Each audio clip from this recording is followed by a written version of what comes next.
Bismillahirrahmanirrahim. Assalamualaikum warahmatullahi wabarakatuh. Selamat siang dan salam sejahtera untuk kita semua. Yang terhormat Dr. Yuda Septia Fitri, SEMSI, selaku dosen pengampu mata kuliah Supply Chain Management, dan juga rekan-rekan kelas manajemen F yang saya banggakan. Pada kesempatan kali ini kita akan sedikit mempresentasikan mengenai materi yang sudah kita kaji sebelumnya, yaitu tentang mini project minuman herbal jamu tradisional kunyit asam dan beras kencur. Nah, di sini saya ditemani oleh rekan-rekan saya. Sebelumnya perkenalkan, nama saya Triana Septiani Putrianingsih selaku moderator dan juga pemateri. Sebelum itu saya akan menjelaskan dulu sedikit mengenai latar belakang dari minuman tradisional ini. Nah, di era sekarang tuh ya, Indonesia itu memiliki kekayaan sumber daya alam yang berupa tanaman herbal yang sejak dulu digunakan sebagai bahan baku jamu. Dua di antara jamu yang paling populer itu adalah kunyit asam dan beras kencur. Nah, selain bermanfaat untuk kesehatan, minuman ini juga mampu menjadi alternatif minuman sehat di tengah meningkatnya kesadaran masyarakat terhadap gaya hidup alami dan bebas dari bahan kimia. Nah, dalam era modern, tantangan utama industri jamu tradisional itu adalah bagaimana sih memastikan produk ini tuh tetap terjaga kualitasnya, higienis, aman dikonsumsi, dan juga mampu bertahan lama. Nah, untuk penerapan supply chain management ini tuh menjadi salah satu kunci keberhasilan dalam pengembangan industri jamu, baik berskala rumahan maupun industri.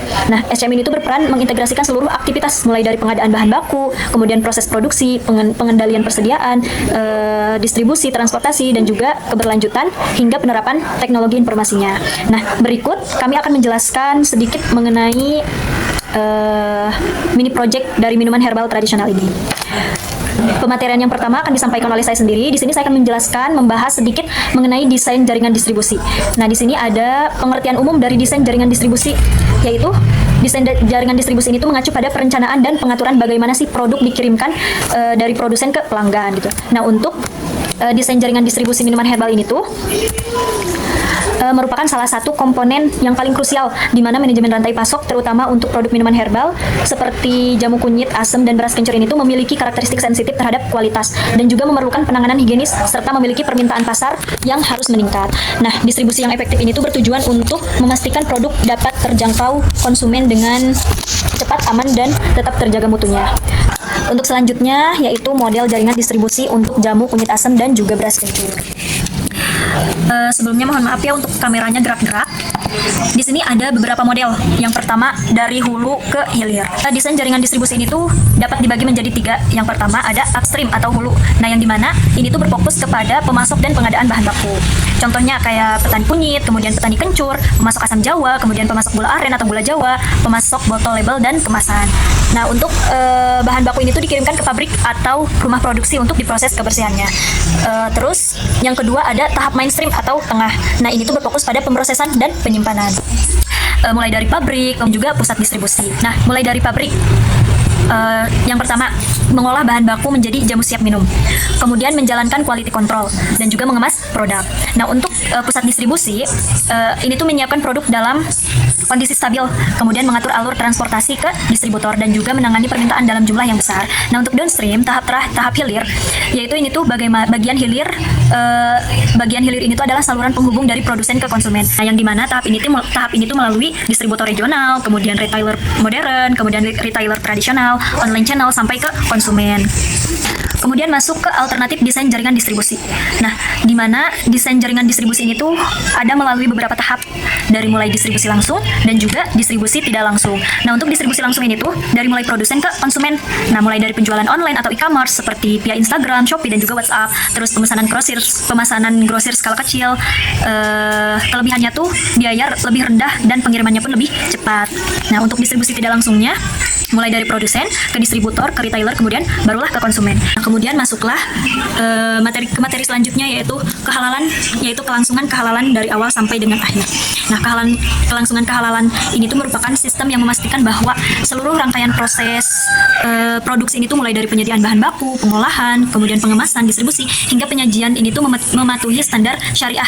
Nah, untuk produk jamu herbal tradisional seperti kunyit asam dan beras kencur ini tuh kehalalannya tuh sangat penting karena produk ini tuh dikonsumsi secara luas dan sering dikaitkan dengan kesehatan serta nilai budaya masyarakat Indonesia.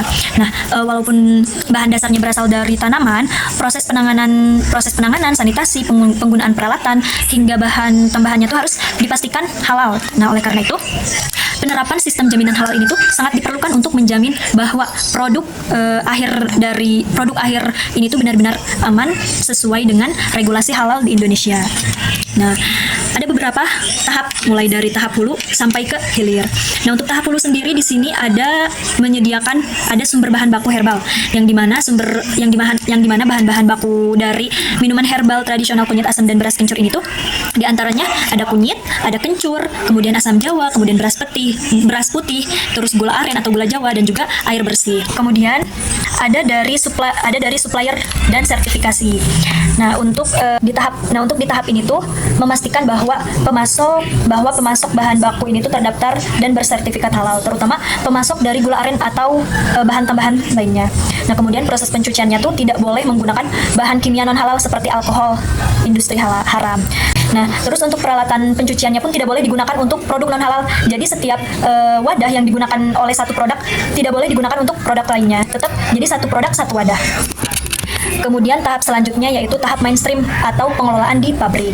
Nah, tahap ini tuh ada beberapa proses. Yang pertama mulai dari proses pencucian dan sortasi, kemudian pengolahan bahan baku dan juga pengemasan. Nah, dari proses pencucian ini tuh dipastikan air yang digunakan tuh harus memenuhi standar BPOM. Kemudian proses pencuciannya pun tidak boleh menggunakan bahan kimia atau bahan non halal seperti alkohol ya.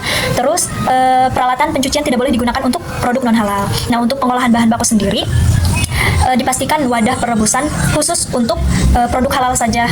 Terus tidak boleh ada cross contamination dengan bahan non halal. Dan juga dari pengemasan. Nah, pengemasan ini tuh tidak boleh dilapisi oleh bahan turunan hewani haram, misalnya kayak gelatin babi dan lain-lainnya. Kemudian kemasan harus disimpan terpisah dari produk non herbal. Nah, untuk standar kebersihan ruangannya pun dipastikan bersih dan itu pun diberlakukan Good Manufacturing Practice atau GMP. Untuk tahap yang ketiga ada tahap hilir atau distribution and penjualan. Nah, tahap ini tuh melalui beberapa proses mulai dari penyimpanan, distribusi hingga penjualan dan handling toko. Kemudian tahap yang keempat ada sistem jaminan halal atau SJH. Nah, SJH ini tuh untuk memastikan kehalalan berlangsung secara berkesinambungan. Perusahaan ini tuh harus menerapkan sistem jaminan halal HAS 23.000.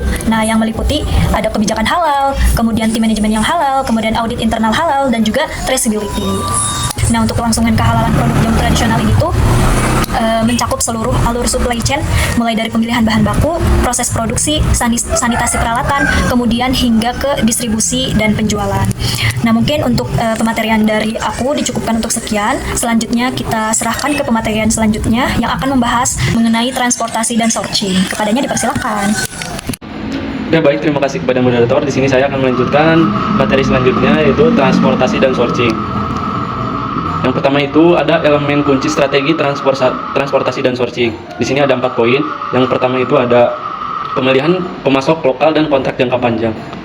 Prioritas pada petani Jawa Tengah untuk kunyit dan Jawa Timur untuk kencur dengan kontrak untuk harga stabil di bawah 10.000 per kilo untuk mengurangi resiko fluktuasi dan memastikan pasokan berkelanjutan. Terus yang kedua itu ada diversifikasi supplier. Menggunakan beberapa pemasok untuk menghindari monopoli seperti penggabungan petani tradisional dengan koperasi yang meningkatkan ketahanan rantai pasok terhadap gagal panen. Terus yang ketiga ada cold chain untuk bahan baku. Penggunaan truk pendinginan dengan suhu 5-10 Celcius selama transit 2-4 jam.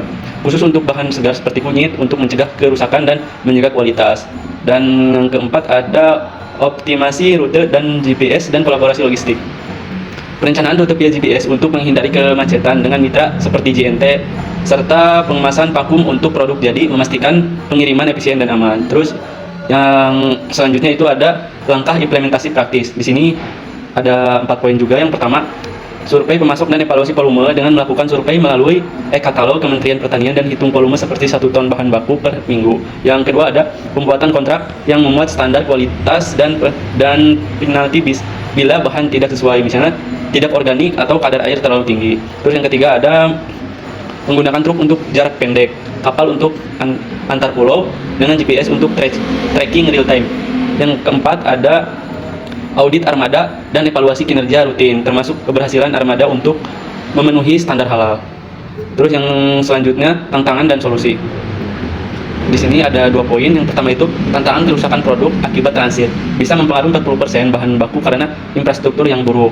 Terus yang kedua ada Solusi cool change di Bali mengurangi kerusakan 40% plus sertifikasi petani di Yogyakarta menaikkan kualitas 40% melalui pelatihan Kementerian Pertanian.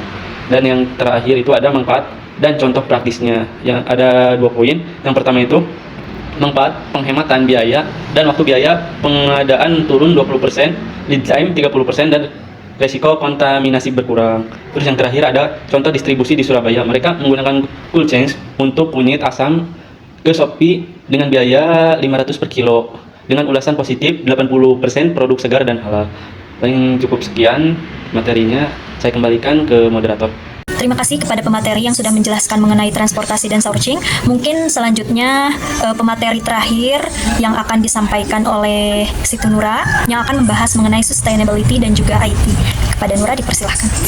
Oke, baik, terima kasih kepada moderator. Di sini saya akan menjelaskan terkait sustainability dan IT. Nah, sustainability dan IT dalam supply chain management jamu kunyit, asam, dan beras merupakan upaya holistik untuk mengintegrasikan praktik ramah lingkungan dengan penerapan teknologi informasi guna meningkatkan efisiensi, transparansi, dan juga daya saing produk herbal tersebut.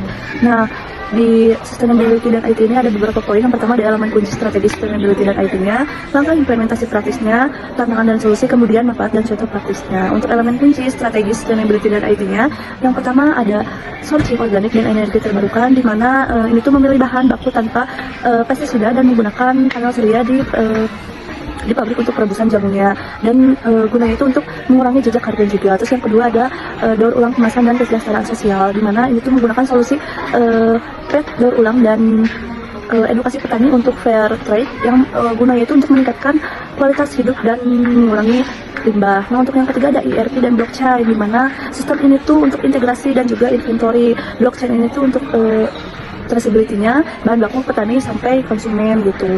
Terus ya untuk yang keempat ada AI forecasting dan aplikasi mobile, di mana ini tuh untuk AI untuk memprediksi permintaan berdasarkan datanya dan menggunakan aplikasi seperti WhatsApp untuk pesanan secara real time-nya. Nah, untuk yang ketiga ada langkah implementasi praktis.